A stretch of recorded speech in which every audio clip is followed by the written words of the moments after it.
하박국이 어떻게 그렇게 절대적인 감사를 할 수 있었을까?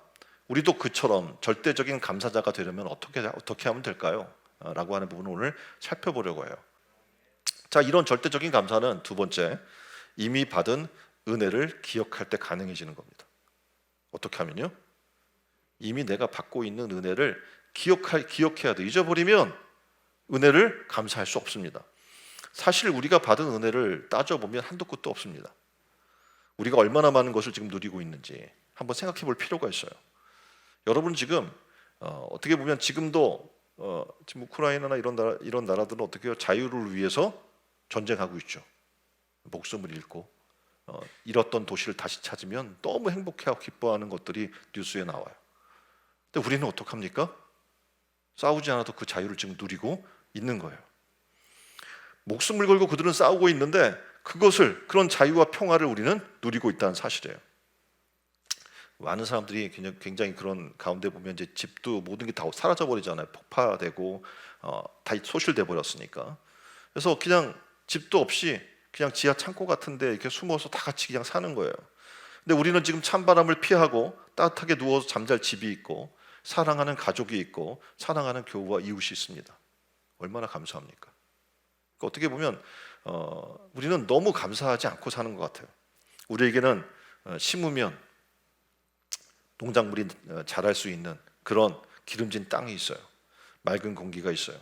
빛나는 태양이 있고 또 물 부족 국가 뭐 이렇게 얘기를 하지만 여전히 우리는 수돗물만 틀면 먹을 수 있어요, 없어요? 있어요. 그럼 오지들을 가면 여러분이 아시잖아요. 그들은 물을 먹을 데가 없어서 가서 진흙탕 물을 그냥 먹는 거예요. 거기에 온갖 바이러스와 뭐 박테리아 뭐 이런 것들이 있잖아요. 그래서 먹고 죽을 줄도 알면서 먹는 거 어쩔 수 없이. 근데 우리는 너무 맑은 물을 지금 먹고 마시고 있는 거예요. 나무가 있어요. 풍성한 산들이 지금 보면 여러분이 이런 중동 지역이나 가면 땅이 다 메말라 있거든요. 근데 지금 우리는 어떻게 해요? 곳곳이 산이고 산으로 둘러싸여 있고 정말 풍성한 자연 속에 우리는 살고 있습니다. 이렇게 좋은 나라가 없어요. 사계절이 있고 풍성한 먹거리가 있고 지역마다 가보면 음식이 다 달라요.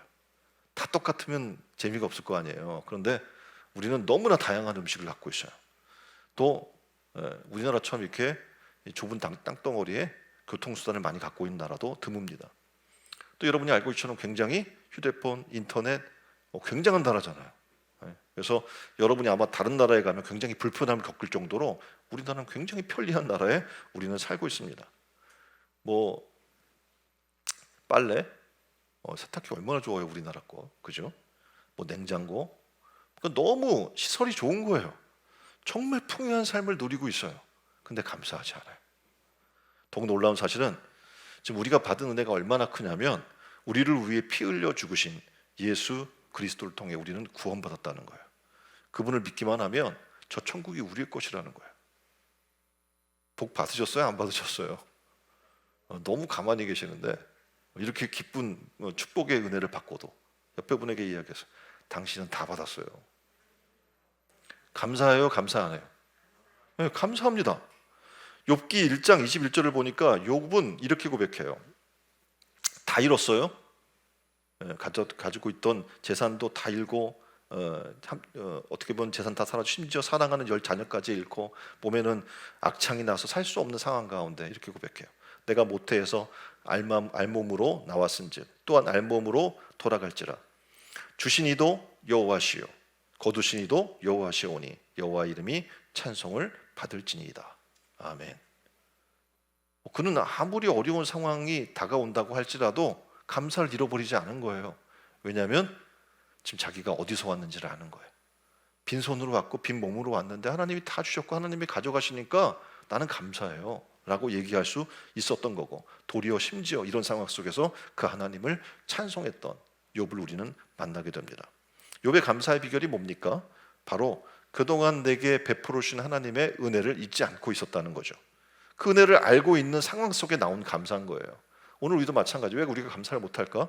받은 은혜를 기억하지 못할 때 우리는 감사하지 못하는 자가 됩니다. 자, 우리가 지금 예배를 드려요. 작년만 해도 어땠어요? 멀지 않은 시간이에요. 작년만 해도 어땠어요? 굉장히 고통스러운 시간들을 우리는 보냈습니다. 그렇지 않습니까? 그 전에는 어땠어요? 5년 전에는 어땠을까요? 지금 이렇게 예배드리고 있는 것 자체가 우리가 너무나 감사하고 하나님의 은혜가 아니면 불가능한 일들을 지금 우리는 누리고 있는 거예요.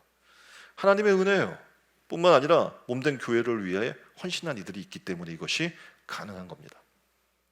또 우리가 누리고 있는 이 자유와 평화, 우리나라도 분단 국가예요. 그리고 뭐 일제에 점령당하기도 하고, 또 남북에 어떡합니까? 분단으로 전쟁을 치러 수많은 목숨을 잃기도 하고, 이런 어려운 상황에서도 어떡합니까? 목숨 걸고 싸운 이들이 있는 거예요. 그래서 이 나라에서의 우리의 자유를 우리가 지금 누리고 있다는 겁니다. 경제적으로도 그렇습니다. 하나님의 당연히 은혜죠. 하나님이 햇빛을 주시고 물도 주시고 이 자연의 아름다운 것을 주셨기 때문에 우리가 경제적인 삶도 영위해 나갈 수 있지만, 노년이 되신 우리 부모님 세대가 내 자식들만큼은 가난을 대물림을 해주지 않겠다라고 생각해서 여러분의 집 위에 어르신들 정말 허리띠를 졸라 매가면서 정말 궁색하게 분들이 사신 거예요. 자기는 전혀 누리지 못하고 너희들은 좀 누려라 라고 하면서 희생하고 헌신해서 이 삶을 지금 우리가 누리고 있는 겁니다. 그 밖에 우리가 먹고 입고 자고 쉬고 문화생활하는 모든 것들이, 일상생활에서 이루어지는 모든 것들이 다 은혜라는 거예요. 누군가의 은혜가 없이는, 하나님의 은혜가 없이는 우리는 누릴 수 없다는 겁니다. 우리는 하나님이 주신 생명을 가지고 하나님이 주신 땅과 태양과 비와 건강과 지혜와 시간과 능력을 가지고 조금 힘썼을 뿐인 거예요. 생각해 보세요. 그런데 이런 상황에서 우리가 감사하지 않을 수 있겠습니까? 어떻게 이 많은 것을 받고 수많은 헌신과 희생의 땅 위에 서서 우리가 원망과 불평하면서 이것저것 없는 것을 따져가면서 불평불만을 하며 사는 것이 마땅합니까? 서로가 서로에게 정말 우리는 고마운 사람들인 거예요. 옆에 사람을 보면서 이야기하세요. 감사합니다. 옆에 사람이 있어서 너무 감사한 거예요. 이 사회에 정말 우리가 볼 때 천한 직종을 갖고 있는 사람이라고 할지라도 그 사람이 있어서 이 사회가 유지되고 있는 거예요. 얼마나 감사한 일입니까? 그런데 이런 상황에서 서로를 무시하고 서로에 대해서 어떡합니까? 인정하지 않고 이런 삶을 살아나간다는 것은 정말 마땅치 않다는 거죠. 서로가 서로에게 얼마나 고마운 사람인지 받은 바 은혜를 우리가 돌아본다면 참 감사한 거예요. 그래서 서로가 서로를 귀히 여기고 감사하며 살면 우리는 정말 행복한 삶을 누리게 될 것입니다. 우리의 삶은요, 감사하면서 또 기뻐하면서 살기에도 부족한 시간이 굉장히 짧아요. 시간이. 그래서 이 귀한 시간을 정말 가지지 못했다고 속상해하고 또 원망하고 불평하고 시기하고 질투하고 그렇게 살아나간다면 정말 미련한 삶인 거죠. 자, 옆에 분에게 이야기합시다. 이것도 감사하고 저것도 감사합니다. 고맙습니다. 당신 때문에 행복합니다. 나는 기쁩니다. 다 잘 될 줄 믿습니다. 이렇게 하나님이 주신 것들을 그냥 감사함으로 받으면 우리도 모르게 긍정적인 삶이 만들어지는 거예요. 그리고 우리 기도가 희망적이 될 줄 믿습니다. 우리가 하나님의 은혜 가운데 살았어요. 그리고 지금도 어떻게 해요? 예수 그리스도께서 나를 위해 십자가 달려 죽으심으로 말미암아 영생을, 하나님의 영원한 나라를 소유하게 됐어요. 오늘 내가 하나님의 생명을 불러간다고 할지라도 우리는 아쉬울 게 없는 그런 풍성하고 충만한 삶을 누리고 사는 거예요. 자, 그렇다면 뭐가 우리가 더 가지지 못했다고 아쉬워하고 불평하고 그러겠습니까? 하다못해 만난 거 하나만 먹어도 사람들이 생각하는 거예요. 지금 죽어도 여한이 없다고. 그렇죠? 어디 좋은 데만 여행 갔다 와도 그냥 내가 지금 죽어도 여한이 없다고 그렇게 얘기하는데, 우리는 하나님 나라를 소유한 백성이에요. 그럼 어떻겠어요?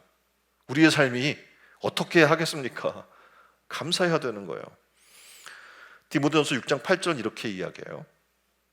우리가 먹을 것과 입을 것이 있은즉 족한 줄로 알 것이니라. 고린도후서 6장 10절을 보면 이렇게 얘기해요.